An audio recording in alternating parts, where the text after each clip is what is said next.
মই বৰ্তমান উপস্থিত আছোঁ এছিয়াৰ ভিতৰত, এছিয়া মহাদেশৰ ভিতৰত সকলোতকৈ ধুনীয়া আৰু গ্লাছ এই মছজিদৰ লগতে সংযুক্ত হৈ আছে এখন কলেজ আৰু কলেজখনৰ নাম হৈছে স্কিল ডেভেলপমেণ্ট চেণ্টাৰ, মানে ওম শ্যাম চাইপি কলেজ 11 শ্বিলং বুলি লিখা আছে। তাত কিবা ভাষাত লিখা আছে, মই ভালকৈ পঢ়িব নোৱাৰা নিচিনা হৈ গৈছে। ডাইৰেক্ট চাই দিছোঁ যে তো চাওক, এইখন লগতে এখন কলেজো ইয়াতে থাকে।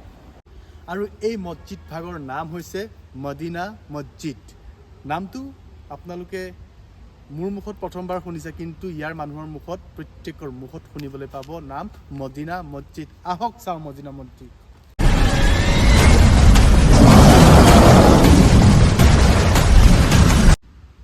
আৰু মোক দেখিছে চাগে, অলপ ডাৰ্ক দেখিছে, মানে ক'লা দেখিছে চাগে, কাৰণ পিছফালৰ যিটো পোহৰ সেইটো বহুত বেছি, মানে সেইকাৰণে কেমেৰাই মানে বৰ হেৰি কৰিব পৰা নাই। আৰু বাহিৰৰ মানে লাইটবিলাক অলপ অফ কৰি থৈছে, অলপ সময় হ'ল, মোৰ দেৰি হ'ল আজি অহা।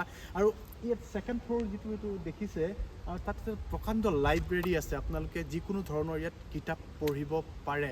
আৰু ধেৰ কিবা বস্তু আছে ইয়াতে, ৰেষ্টুৰেণ্ট আছে, বিভিন্ন ধৰণৰ বস্তু আছে ইয়াতে।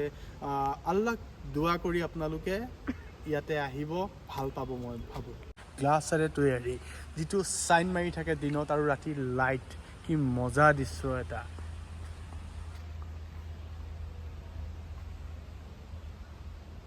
এতিয়া আপোনালোকক সম্পূৰ্ণ মছজিদটো দেখাব বিচাৰিছোঁ। চাওক আপোনালোকে 360 ডিগ্ৰীত সম্পূৰ্ণ মছজিদ ভাগ।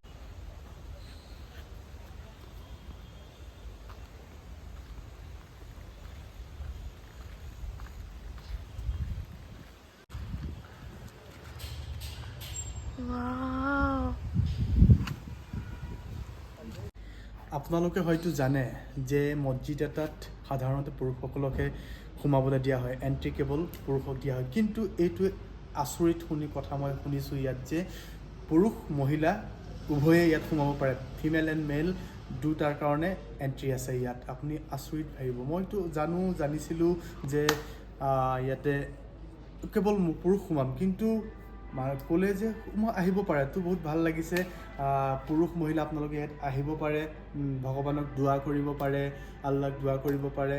এটা ধুনীয়া ইয়াত মানে ছিষ্টেম বনোৱা হৈছে, আৰু পৰিৱেশটো বহুত ধুনীয়া বনাইছে। মই কৈছোঁ নে, গ্লাছেৰে বনাইছে, কমঠি ডাঙৰ কথা নেকি এটা মছজিদ। চাওক আপোনালোকে পৰিৱেশটো। মই এতিয়া মছজিদৰ ভিতৰ ভাগলৈ সোমাবলৈ চেষ্টা কৰিম, আৰু মই আছোঁ শেষৰখন গেটত, আৰু ইয়াত পাৰ হ'লেই মছজিদৰ মূল দুৱাৰত মই প্ৰৱেশ কৰিব পাৰিম। তো আহক, মূল দুৱাৰখনেৰে মই আপোনালোকক সোমোৱাই নিওঁ। এয়া মই এতিয়া মূল দুৱাৰৰ ফালে আহি আছোঁ। চ' এইখন দেখিছে গ্লাছেৰে নিৰ্মিত, গ্লাছ মানে আপোনাৰ ইয়াত গ্লাছেই, এইখনো অন্ততঃ গ্লাছেৰে নিৰ্মিত। এইখন মই ইয়াত সোমাই আহিছোঁ।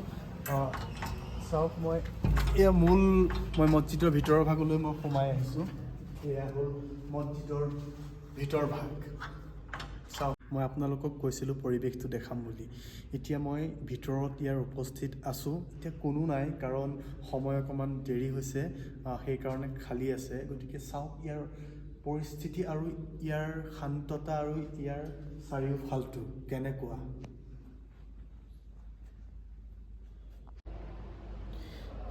এইবোৰ দেখিছে, এইবোৰ কেৱল গ্লাছেৰে বনাইছে, কাঁচেৰে তৈয়াৰী কৰা এটা মছজিদ, বহুত বিশাল আকাৰৰ মছজিদ।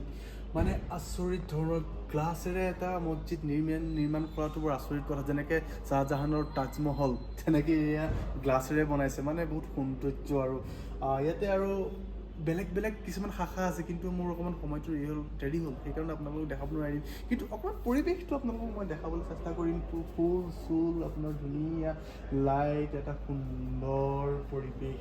মানে ইয়াতে হয়তো এইফালে দেখিছে, ইয়াৰ মানুহখিনি নিশ্চয় থাকে নেকি। আৰু সিফালে তাতে ৰেষ্টুৰেণ্টখন আছে নেকি, এইখন ভিতৰত আছে, মানুহজন ওলাই আহিছে যে, সেইফালে ৰেষ্টুৰেণ্টখন আছে। তো তাত আপোনালোকে আহিলে ইয়াত খাব পাৰে, ভাল খাদ্য ইয়াতে।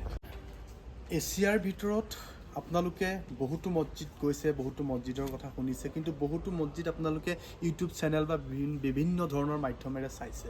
কিন্তু এইটো একমাত্ৰ মছজিদ যিটো কেৱল গ্লাছেৰে তৈয়াৰী হৈছে, আৰু এইটো আছে আপোনাৰ শ্বিলঙত, মেঘালয়ৰ ৰাজ্যৰ শ্বিলঙৰ অৱস্থিত, কিন্তু পুলিচ বজাৰ বুলি আপোনালোকে নামটো শুনিছে, সেই পুলিচ বজাৰৰ পৰা 5 মিনিটৰ ৰাস্তা মাত্ৰ। আপুনি পুলিচ বজাৰত সুধিলেই আপোনাক যিকোনো মানুহে কৈ দিব যে ইয়াত চবতকৈ ডাঙৰ মছজিদটো ক'ত, গ্লাছেৰে তৈয়াৰী মছজিদটো ক'ত। তেতিয়া আপোনাক সৰুৰ পৰা ডাঙৰলৈকে আপোনালোক ডাইৰেক্ট কৈ দিব যে এইটো আমুকত আছে, আমুকত যাওক। কাৰণ এইটো শ্বিলঙত বিখ্যাত তথা ভাৰতবৰ্ষতে বিখ্যাত, কাৰণ ইয়াৰ নিৰ্মিত যিটো শৈলী আৰু যিবিলাক মেটেৰিয়েল সেইবিলাকে আচৰিত ধৰণৰ।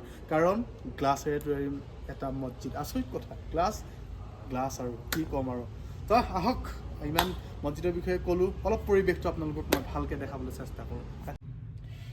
এইবোৰ দেখিছে, এই মছজিদটো কেৱল গ্লাছেৰে তৈয়াৰী কৰিছে, মানে কেৱল গ্লাছেৰে বনাইছে। আৰু ইয়াৰ ওপৰত এটা লাইব্ৰেৰী আছে আৰু বাহিৰত এখন ৰেষ্টুৰেণ্টো আছে, গুড ফুড বুলি কৈছে, মানে ভাল খাদ্য পোৱা যায় ইয়াত, স্বাস্থ্যৰ কাৰণে ভাল খাদ্য। গতিকে মই প্ৰথম শুনিছোঁ যে গ্লাছেৰে এটা মছজিদ তৈয়াৰী কৰা। শুনিছোঁ জামে মছজিদ বহুত ডাঙৰ মছজিদ আছে, দিল্লীত আছে, আছামতো আছে, কিন্তু শ্বিলঙত এইটো প্ৰথমটো মছজিদ যিটো গ্লাছেৰে বনাইছে আৰু বহুত বিশাল আকাৰত বনাইছে, কেৱল গ্লাছেৰে তৈয়াৰী কৰিছে। আচৰিত ভাবিব আপুনি দেখিলে। ভিতৰতো মই আপোনালোকক দেখাইছোঁ, বাহিৰটোতো মই আপোনালোকক দেখাইছোঁৱেই। গতিকে ভিতৰৰ ভাগটো চাওক, কিমান শান্ত, কিমান সুন্দৰ, ভগৱান বিৰাজমান।